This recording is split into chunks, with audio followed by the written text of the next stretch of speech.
In Paul's letter to the Philippians, he talks about the Christian life in a parabolic shape.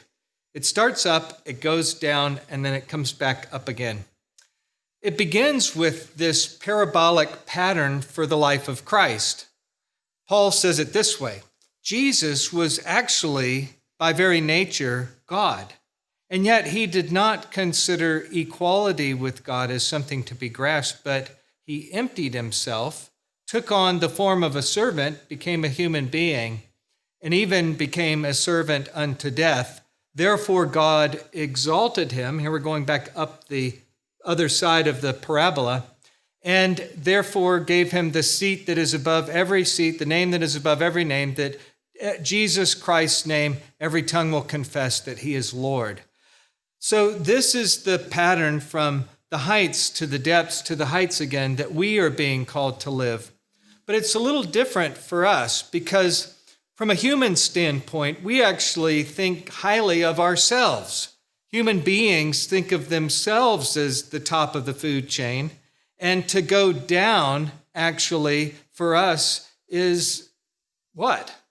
Well, in Paul's way of thinking about it, it actually is in going down, we have to empty ourselves of our humanity. I want to give you two words. They're Greek words, but they're ones that are used in Paul's letter to the Philippians. One of the words is kenosis, which is the word for emptying, and the other one is koinonia, which means fellowship. And what God is calling us is to fellowship or to partner with Jesus Christ by entering into his kenosis. So what does it mean to partner with Christ and enter into his kenosis? Let me just put before us a little bit of Paul's letter. Paul says, if anyone has confidence or reason to boast, well, I think I actually have more. I have a lot of reason to boast in my humanity, and my flesh is the way he describes it. I was circumcised on the 8th day of the people of Israel, which is, the best nation to be a part of.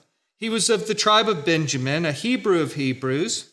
As to the law, a Pharisee, which is somebody who keeps the law perfectly. As to zeal, he was a persecutor of the church. To righteousness, blameless. So when Paul's looking at himself, he goes, if you want to talk about my bona fides and my credentials, I can list them off like anybody can.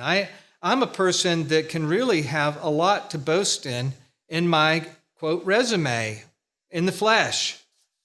He says, I don't want to make that what gives me a great name. No, I want to consider all of that loss. He actually says, I consider it rubbish. The Greek word is the word for poop or dung or caca, however you would want to say it. It's a bad word, but it's translated as rubbish in this version of the Bible. I've suffered the loss of all things and considered them rubbish in order that I may gain Christ and be found in him, not having a righteousness that comes from myself, but from a righteousness that comes from him. So let's think about that. So Paul's needing to empty himself. He goes down the parabola by diminishing his humanity, in a sense, the things that human beings boast about. But his decrease actually is in uniting himself with the nature and the divinity of Christ. He considers himself losing in order that he might gain that divine nature that comes from picking up our cross and following Jesus, in order that somehow we might obtain to his resurrection of the dead and be exalted with him in his risen life. Listen to the way that Paul puts it. He says, I want to know him and the power of his resurrection, but I know that I need to share in his sufferings in order to do that, somehow becoming like him in his death, that by any means possible I might obtain the resurrection from the dead. So Paul says, this is my one goal, basically to live the parabolic life. I want to go down so that God will lift me up. I want to die to self and die to all the things that the world boasts in order that I might become this glorified human being in Jesus Christ. I empty myself. I go through kenosis, in order that I might have koinonia with Jesus and have fellowship and partnership with him. Paul puts it very bluntly. He says, this is the one goal that I have in my life. This is the one thing that I make my intention. This one thing I do, forget what lies behind, strain forward to what lies ahead. I press on towards the goal for the prize of the upward call of God in Christ Jesus. Paul would go on to challenge the Philippian church, and by extension, he would challenge us. He says, I want to encourage you to have the same mindset and the same purpose and intention with your own life. Is that your intention? You know, so many of us live for the boasting of the flesh.